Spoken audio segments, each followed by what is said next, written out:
السلام عليكم ورحمة الله وبركاته. معاكم يوسف ومش عارفين يوسف مين، فأنا يوسف محسن. وأول حاجة عايزين نصلي على النبي ونوحد الله. ودي تاني حلقة من جول مشترك. والنهاردة هنكمل سلسلة المواهب الشابة، وهنتكلم النهاردة عن اللاعب جود بلينجهام، واسمه الرباعي جود فيكتور ويليام بلينجهام. ولد بلينجهام 29 يونيو 2003، يعني هو لسه مكمل 21 الشهر اللي فات، يعني أكبر مني بسنة كده. ولد بلينجهام في ستوربريدج غرب مدينة ميدلاند. والدة بلينجهام هي دينيس بلينجهام اللي بتشتغل يعني ممثلة لو عايز تعرف. والده بقى هو مارك بلينجهام. وهروح دلوقتي اشوف والده كان شغال ايه بسرعة وهرجع لكم، يعني مش هتأخر يعني. وعرفنا دلوقتي ان مارك بلينجهام كان شغال ضابط، واشتغل شوية روائي، واشتغل شوية تاني ممثل. ومارك برضو كان بيلعب كرة قدم في دوريات محلية شبه محترفة. طب ايه هي الدوريات المحلية الشبه محترفة؟ هروح اعرف واجي اقول لكم على طول. وبعد ما فريق الاعداد قال لي، طبعا انا عندي فريق اعداد طبعا يعني كبير وعظيم يعني بعد ما قال لي يعني ايه هي الدوريات المحليه، هي دوريات عباره عن دوريات عادي بتتلعب في انجلترا عادي، بس مالهاش اي علاقه خالص بالدوري الانجليزي. وده كان سبب ان بلينجهام يتطور في كره القدم بسبب والده، يعني لما كان بيلعب زمان زي ما قلنا يعني. وجود بلينجهام عنده اخ صغير تمام اسمه جوب بلينجهام، وده اتولد 2005، يعني اصغر مني كده حب كده بسنه. وهو حاليا بيلعب في ساندرلاند الانجليزي. وبدأ بلينجهام مسيرته وهو عنده 8 سنين في برمنجهام سيتي، اللي كانت موجودة في توم شيلبي لو تفتكر في المسلسل يعني. وفي أغسطس 2019 لما كان ولدنا عنده 16 سنة و38 يوم. وفي الشهر ده شارك بلينجهام كبديل مع برمنجهام سيتي، وبالتحديد كان ضد بورتسموث، وكان في الدور الأول من كأس الرابطة الإنجليزية. وبكده بيه أصغر لاعب يشارك مع الفريق الأول من برمنجهام سيتي. وتاني ماتش لعبه مع الفريق أحرز أول أهدافه مع الفرقة ضد ستوك سيتي في الدوري الإنجليزي. وبكده بيه أصغر لاعب يجيب هدف مع الفرقة. وفي 20 يوليو 2020 انتقل اللاعب إلى صفوف بروسيا دورتموند الدوري الألماني. وبروسيا دورتموند شخلت جيبها بقى، وراحت دفعت 25 مليون يورو عشان تجيب اللاعب اللي عنده 17 سنه. ودي كانت اغلى صفقه تدفع في لاعب عنده 17 سنه. واكيد يعني عايز تعرف يعني مسيرته كانت عامله ازاي في دورتموند يعني. وفي 14 سبتمبر 2020 شارك اول مباراه له مع دورتموند، كانت ضد ويسبرج في كاس المانيا، وانتهت المباراه بنتيجه 5-0، واحرز بلينجهام اول اهدافه مع النادي. وكان اسيست من تياجو هازارد اخو ايدن هازارد لاعب تشيلسي السابق. وبكده بقى اصغر لاعب يسجل هدف في تاريخ النادي. ومجمل 3 مواسم لعبهم مع دورتموند لعب 132 مباراه.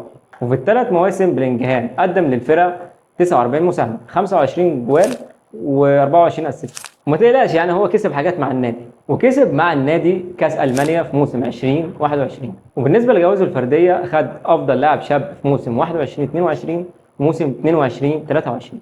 وفي 14 يونيو اعلنت ريال مدريد بالتعاقد مع الموهبه الشابه بلينجهام لمده 6 مواسم. ريال مدريد بقى عملت ايه؟ قالت لدورتموند اللي انت دفعتي 25 مليون يورو، قالت لا انا هعلي عليها، فدفع 103 مليون يورو. مش بس كده، كان في رسوم تحويل متغيره تصل الى 30%، وبكده وصل المبلغ الى 134 مليون يورو. واول ما راح ريال مدريد كان عاوز يلبس رقم 5 لان قدوته كان زين الدين زيدان. وفي 24 يوليو شارك بلينجهام اول مباراه مع ريال مدريد ضد ميلان، وكانت مباراه وديه. واول هدف سجله بلينجهام مع ريال مدريد كان ضد مانشستر يونايتد، تاني ماتش لعبه بعد ميلان على طول. وشارك بلينجهام اول مباراه له مع ريال مدريد رسميه كانت امام اتلتيك بلباو، وانتهت المباراه بنتيجه 2-0. واحرز بلينجهام اول هدف ليه رسمي مع ريال مدريد في هذه المباراه. وفي اول 10 مباريات سجل 10 اهداف في الدوري الاسباني، وعادل رقم كريستيانو رونالدو 2009.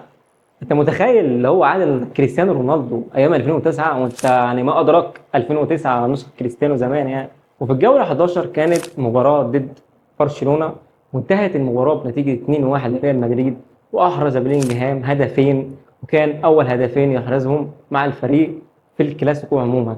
واصبح اول لاعب انجليزي ياخد جائزه الشهر في الدوري الاسباني. وتاني كلاسيكو لبلينجهام مع ريال مدريد كان يوم 21 ابريل، وانتهت المباراة بنتيجة 3-2، وأحرز بلينجهام هدف قاتل في الدقيقة الأخيرة. وبالهدف اللي جابه في الكلاسيكو أمام برشلونة في أخطر لاعب إنجليزي يجيب أهداف مع ريال مدريد، وعدى كالينجهام وبيكهام. وأنهى بلينجهام الموسم كهداف لريال مدريد في الدوري برصيد 19 هدف. من أهم مساهمات بلينجهام دوري الأبطال مع ريال مدريد أمام فريق السابق دورتموند، وكان في النهائي. وفي الماتش ده عمل اسيست لفيني وانتهت المباراة بنتيجة 2-0. وفي نهاية الموسم أخذ بلينجهام جايزة أحسن لاعب في الدوري الأسباني موسم 23-24، وبكده بقى أصغر لاعب يفوز بالجايزة دي. وفي نهاية الموسم أخذ بلينجهام جايزتين وهما الجولدن بوي والكوبا لأفضل لاعب في العالم. يعني هو اصلا ما عملش حاجه مع المنتخب يعني. هو ما عملش كتير يعني، بس هقول لك دلوقتي. بص بقى يا عم، هو بدأ مسيرته مع المنتخب تحت سن ال 15، تحت سن ال 16، وتحت سن ال 17، وشارك في كأس العالم مع منتخب تحت سن ال 17. وفي 2020 تم استدعاء بلينجهام إلى المنتخب الأول ليلعب بطولة أوروبا. هو ما عملش حاجات كتيرة في البطولة يعني هم بس الحاجة الوحيدة اللي عملوها يعني المنتخب كله مش بلينجهام بس، ان هم وصلوا النهائي ضد إيطاليا، وإيطاليا طلعتهم ضربات جزاء. وفي 2022 تم استدعائه للقائمة النهائية في بطولة كأس العالم. وأول مباراة لإنجلترا في دور المجموعات، أول مباراة تلعبها عموما، كان أمام إيران، وانتهت المباراة بفوز المنتخب الإنجليزي 6-2 على المنتخب الإيراني، وأحرز بلينجهام هدف في هذه المباراة. وفي البطولة دي أصلا ما عملش أي حاجة تاني، وقال لك بس يا باشا كده أنا جبت جون وريح الدماغ وما عملش أي حاجة. وفي يورو 24 كان في دور المجموعات، كان أمام المنتخب الصربي، وانتهت المباراة بنتيجة 1-0، وبلينجهام هو كان صاحب الهدف الوحيد. ونطينا بقى الدور 16، واحرز بلينجهام هدف دبل كيك فشيخ في الدقيقه 95 امام سلوفاكيا. وبكده وصلوا لوقت اضافي، وانتهت المباراه بفوز المنتخب الانجليزي ب 2-1، والاحرز الهدف الثاني كان هاري كين.